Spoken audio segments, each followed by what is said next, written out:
How's it going, guys? So today we're going to talk about motivation. Motivation is one of those things that comes up a lot. One of the questions that I get a lot. Where does motivation come from? How do you get it? And it's really not one of those things that just happens. You can kind of think about it. You can kind of look here and there for signs or, people that may inspire you. But in my opinion, what it really comes down to is where do you want to go in life? What do you want to be? What impact do you want to make on the world? What impact do you want to make on your family, your friends, the people that you walk into every day in your day to day? What do you want your life to be? And your life is not only the sum of everything that has happened from this point until the day that you die, but at every moment that is your life. What I'm doing right now, this is my life. This is part of my life. And it's those individual moments that add up to making the difference in the person that you're remembered for and the footprints and the legacy that you leave behind for others. And what we do in this life echoes in eternity. So that's one place to start. What do you want all that to be? Do you want to be the person that people look back on and say, hey, they were a hard worker. They had a positive mindset. They were a go-getter. They were there when I needed them, And so you get these trace aspects that build up to being that person that you want to be. And you say, okay, this is where I am now, and this is where I want to be. What do I have to do in order to get there? What do I have to become? What trials and tribulations do I have to go through? What do I have to learn? What do I have to do in my day-to-day? What habits do I have to form? You take all that into your processing, and you go from there. And that's a start. That's a start of motivation. And then you have to give it energy. You have to feed it coals. You have to keep it hot. You have to keep it malleable. Otherwise, it's going to cool off, it's going to get cold, and it's going to stop. And when that happens, that's the end of it. Motivation, it comes and goes. It comes and goes, guys. You wake up, you want to go out for a run. So I'm going to get in shape. It's It's January 1st. Here I am. Or maybe you got a hangover on January 1st. It's January 2nd. I'm ready to go out and I'm going to run. I'm going to run 2 miles today. 2 miles is a good place to start, and that's what I'm going to go do. And you know what? It's raining outside. It's snowing outside. Whatever day that is you choose to go, and it's not that good, maybe, I'll wait another day. I'll wait another day. And pretty soon, it's been 2 months, and you don't even think about it anymore. Motivation came and went. Motivation is an ignition. It's a spark. It's a spark to the flame, and you have to add logs. You have to add fuel constantly, and that's where discipline comes in. You have to be disciplined about it, and that's the hard part. You have to build up the habits that ensure you're going to stay on that path. That even if you don't want to, on the days when it sucks and you don't want to go outside and rain, or you're feeling a little achy, you're feeling tired, you don't want to go to the gym, or maybe your coworker brought in that box of donuts and you don't want to have your broccoli and chicken and your avocado for lunch. You'd rather just have a donut or two. But it's those habits. It's remembering why you started, of where you want to be, not where you are, that is going to motivate you and keep you disciplined as well for that long term. Motivation is a short term, that initial spark. Discipline, due diligence, effort, consistency is what's going to carry you the journey. And when you are able to do that, then that's where you go in life. That's how you get from where you are to where you want to be. And it's so challenging. It really is. We all struggle with it.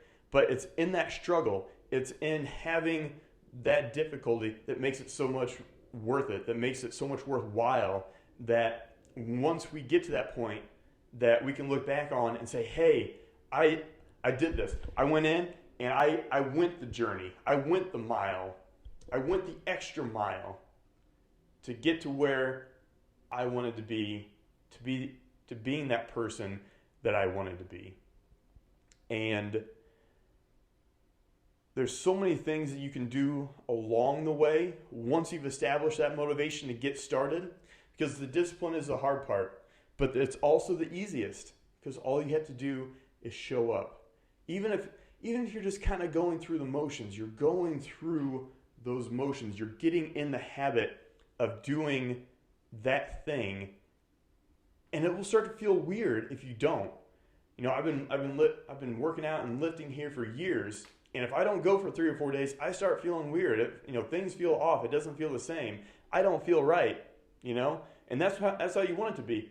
If you're trying to build a habit of as kids, we build a habit of brushing our teeth. It feels weird to us if we don't do it nowadays. Not just because our breath would smell bad, or over time our teeth wouldn't look so good, because it feels weird, because that habit has been instilled in us, hopefully, from that young age, right?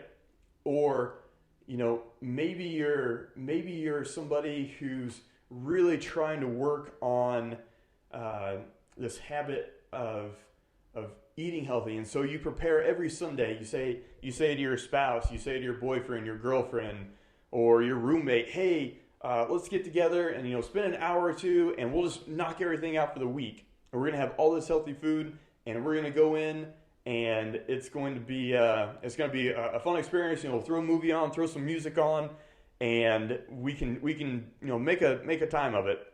And you do that week after week after week after week, and then one week, roommate, spouse, whoever it is that you've been tag teaming with is out of town. They're on vacation, they're seeing family, whatever, and even though they're not there, you still have this strong desire to do it, and it's because you've built that habit.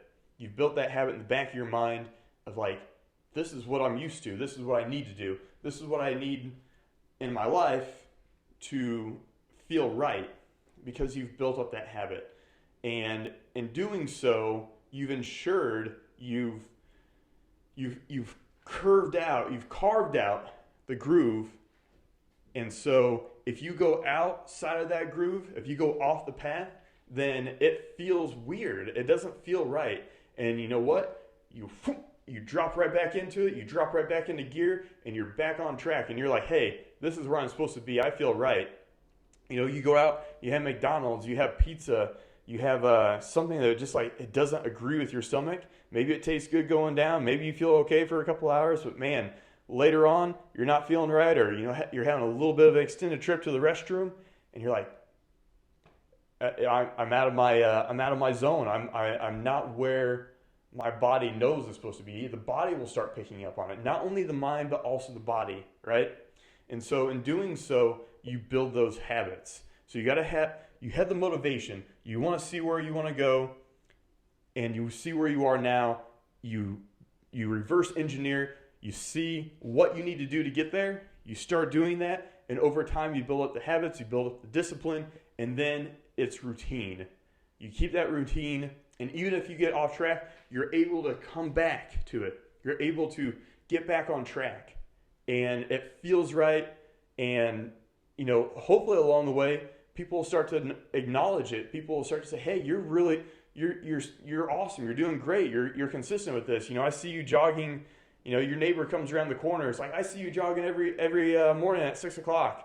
I don't know how you do it." It's like, yeah, I don't know how to do it either. It feels weird if I don't. I get up and I go outside and I do that. Or, I see you at the gym every day after work. Aren't you tired after work? It's like, yeah, there's a lot of times when I'm tired after work, but, I'm even more tired if I don't go to the gym and it doesn't feel right. I got to get my workout in. Or, how are you eating, all this healthy food all the time? Don't you want to have all this junk food? Aren't you ravenous? And it's like, well, maybe I work it in a little bit here and there, but for the most part, as long as I'm eating healthy food, I feel pretty good. I really don't have any cravings because, my body's getting everything it needs. So you do, that's what you do, guys. And then if you're really having trouble, I think the hardest part is identifying what you want those habits to become, and making sure that you don't get too sidetracked at the beginning. And there's multiple things you can do. you can write it down. I'm a strong visual learner myself, but there's a lot of science to writing down your goals, and doing it both physically, seeing it, and then speaking about it as you're doing it. You have multiple forms of information coming into your mind. You have the visual, you have the physical with the touch via writing, you have the verbal, the auditory, right? As you're reading what you write, and then it's in your own hand, it's in your own style, right? And you've placed it somewhere where you can see it every day. It's a constant reminder.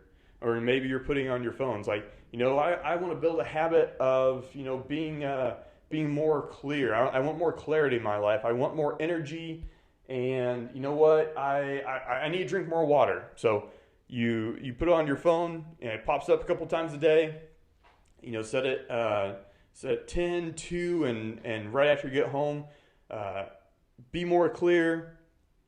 Have energy, and drink some water. And then it's a little reminder right then, because it's easy to get sidetracked. There's so many things going on in the world, and so staying on track and not letting the distractions distract you is a huge thing. But every now and then, maybe play devil's advocate and look at the flip side. It's like, okay, well, you know what? Screw it. I don't want to eat healthy anymore. Like, why? I've been dieting for a month and a half and nothing's happening. Like, I'm not losing any weight. I don't look any better. I feel a little bit better. Like, what's the point? And play devil's advocate. Say, yeah, what is the point? What's the point of doing all this? I guess maybe I'm going to live longer. Maybe it's just going to take time because I've been eating this way for several years, and the past 4 or 5 weeks, maybe my body needs more time to get used to it. Maybe it needs time to adapt to this change in food, or maybe I just need to make a little slight adjustment. Maybe I need to be more patient with it, and do things like that. It's like, okay, what if I've been working out for a month and I don't see any changes, and really it takes most people about 8 weeks. You can do a crash course and hit it really hard and see changes in 4, but most people, they don't see any changes, especially because from a body standpoint, like, it takes time to remodel muscle tissue, to remodel bone. It just takes time, guys, and it's where patience comes in. But you can look at it from that point of view and say, okay, you know what? I'm going to play devil's advocate on this one. What happens if I stop lifting? My bones are going to not be as dense, so I'm going to be more likely to get osteoporosis or have weak, brittle bones as I get older. I'm not going to have as much vigor and energy and vitality. I'm not going to be as strong. I'm going to be more likely to get injured if I go to catch myself or something like that. I can't help people move, things. I can't, move my own furniture in my own home or something like that. There's just so many things that are going to negatively affect your body if you don't do that. And asking the inverse of the question, why should I lift? Why should you not lift? It doesn't really make that much sense. Why should I not eat healthy? Well, there's not really a whole lot, because we know, guys, and that's why we start. And so I think what a lot of people, because I've seen it, guys, a lot of people when they start out with it, they're hot off the start, guys, and they get 2, 3, 4, 5 weeks in to like a New Year's resolution or this new habit. They had the motivation, they found it, they know where they wanted to be, and they're doing good, they're persevering, they're fighting the good fight, and they're just not seeing the results. And what I have to say to that is be patient.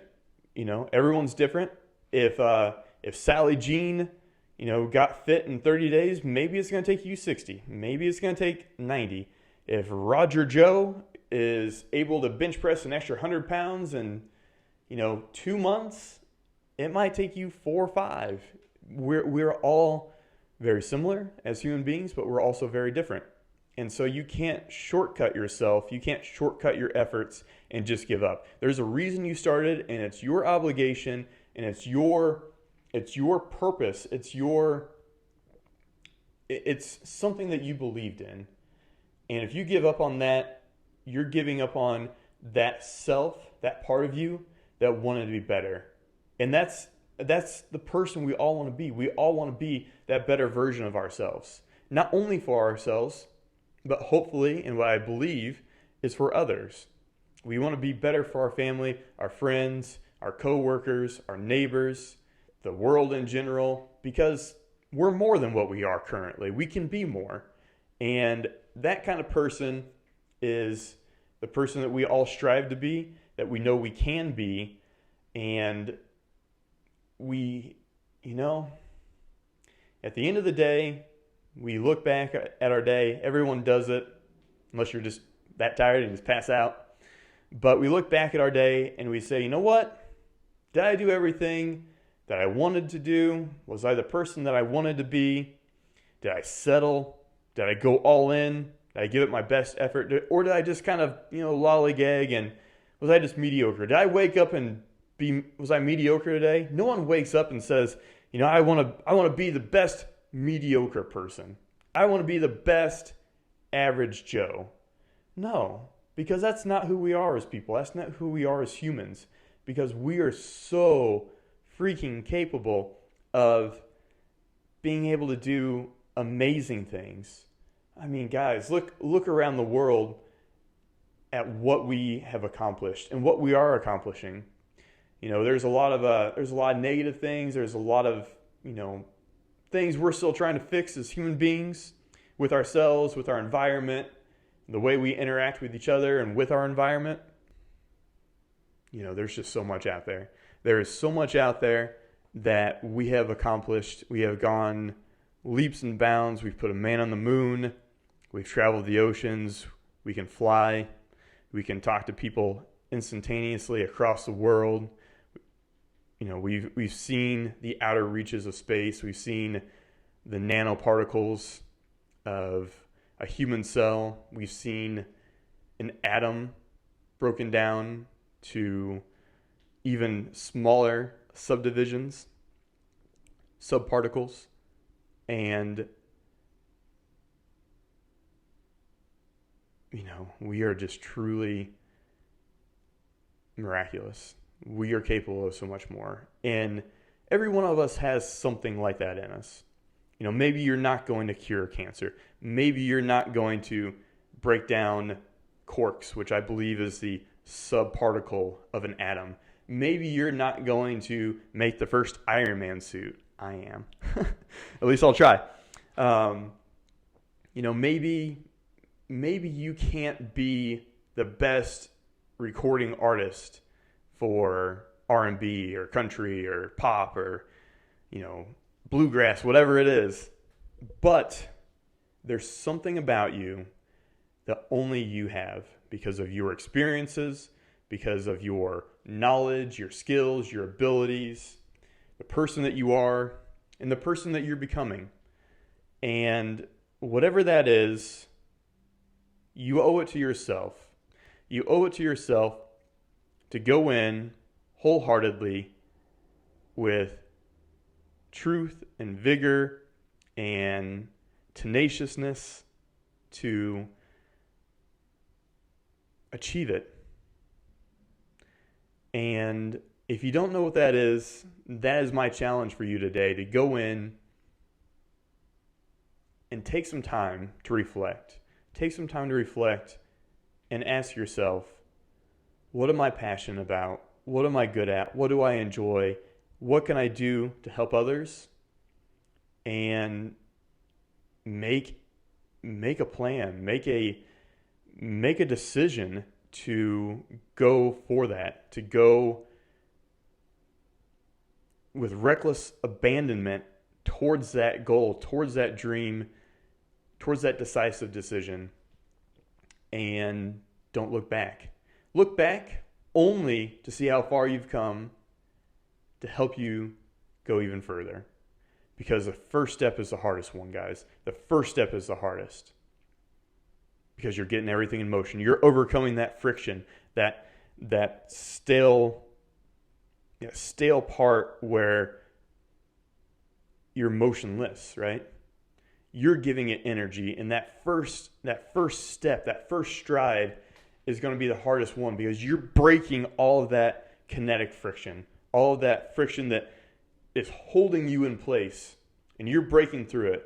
And once you get that going, the next one's a little bit easier, and a little bit easier, and you're picking up speed, and you're going, and next thing you know, you're sprinting full blast in the direction that you want to go with your life, and you just keep going. You see an obstacle coming, you're able to jump over it. You got enough speed that you can jump, clear it, and keep moving forward. A wall comes in, boom, you get the shoulder, and you're good to go. You're going through that wall, you're hopping over it, you're going around it. You are mobile, you are able. You slow down, maybe you even trip. Maybe you trip, but you know what? You're going to trip, and you're going to trip forward. You're going to somersault over, and you're going to pop right back up because you're not wanting to stay on the ground. It's like, you know what? I've come this far. I've been running the race. I'm not just going to lay down in the middle of the track. I'm bouncing back up, and I'm finishing this thing because that's who I am. That's, the motivation that got me started, it's still in my heart. It's still a part of me. I'm still internally driven, but I have so much more now than just that start, than just that spark. I have momentum. I have energy. I have experiences, and I am able to just conquer anything that gets in my way because this is what I believe in. This is the habits that I've formed. This is the energy that I'm bringing. And you are able to just keep going until you've hit that goal, until you've made that difference in your life, in other people's lives. And that's what I believe motivation is and becomes. It's not just motivation, guys. Motivation is temporary. It's the continuation of developing that motivation. It's like, motivation is like the seed. It's a small sapling that grows into the oak being the discipline that stands the test of time, that doesn't waver with the winds of distractions and changing environment. The oak stands strong. The sapling, it sways a little bit because we're still building that momentum. We're still building to become that person that we want to be, to having that motivation become something that we are, not just that we think, but that we are.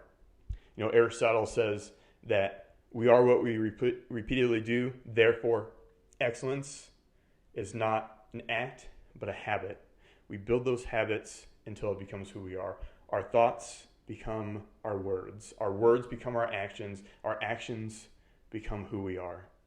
And so it starts in the mind.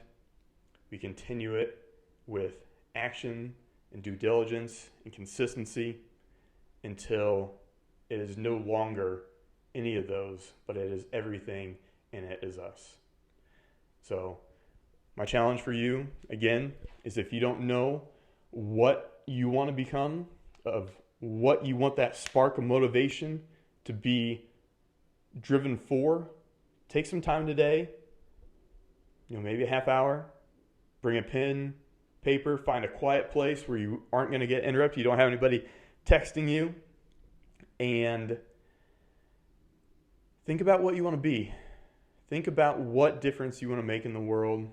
Think about what you enjoy, what you can be passionate about, what you can do when no one else is watching, and what you will do when everyone is watching, all to the same ability, which is your best, because that's what you feel in your heart. And once you've done that, or if you're already there, set up an action plan. You have to have a plan of action of what's going to keep you on track. Because, again, we're hollowing out that groove. We're paving the road of where we want this to go. And if we get bounced off, where we know to come back onto. And that way we ensure that we're not haphazardly going through our day-to-day. We are on a direct path in the direction of what we want to be and where we want to go. And once you've done that, you're golden, guys. The habit is formed, and then at that point, it's fun, and the challenge is to not only just show up consistently and continue that habit, but to make each moment as best as you can, to make each moment 110%, making it that 100% and then just a little bit more because you want it. Because we only have so much time, right? We only have so much time to make a difference. There are things out of our control that may come up, and it's a race to the finish. It's a long race. It's a marathon. It's not a sprint, but it's a race to the finish. And once you finish that goal, you do the whole thing over again, and you set a new horizon. And we are always climbing. We are always striving to be better. We are always striving to be more. And the journey never ends. It never ends, guys. We just find new ones. We just find more people to help along the way. And in doing so, we leave the world a better place. We leave the world a better place. We make a difference in our lives and the lives of others. And so that's motivation for you. That's discipline for you. And that's all I've got time for today. I got to go hit the gym myself, make a positive difference in my own life, turn around, help you guys out. And so I will catch you later on. If you have any questions, feel free to shoot me an email, info@davidtoddmiller.com. If you want to see some more workout videos, more nutrition, more videos like this, or if you're listening to the podcast, more podcasts like this one, I'm going to do it either way. But if you want something specific, let me know. And go out there, like I said, find that motivation, instill the discipline, but all along the way, have fun and help other people out. That's what it's all about, guys. Because we don't get to take anything in this world when we go. It's about what we leave behind. And you can leave behind a whole lot. You can leave behind beliefs and inspiration for others to follow and better their lives for. And so I'll catch you on the next one. This is David Miller. Out.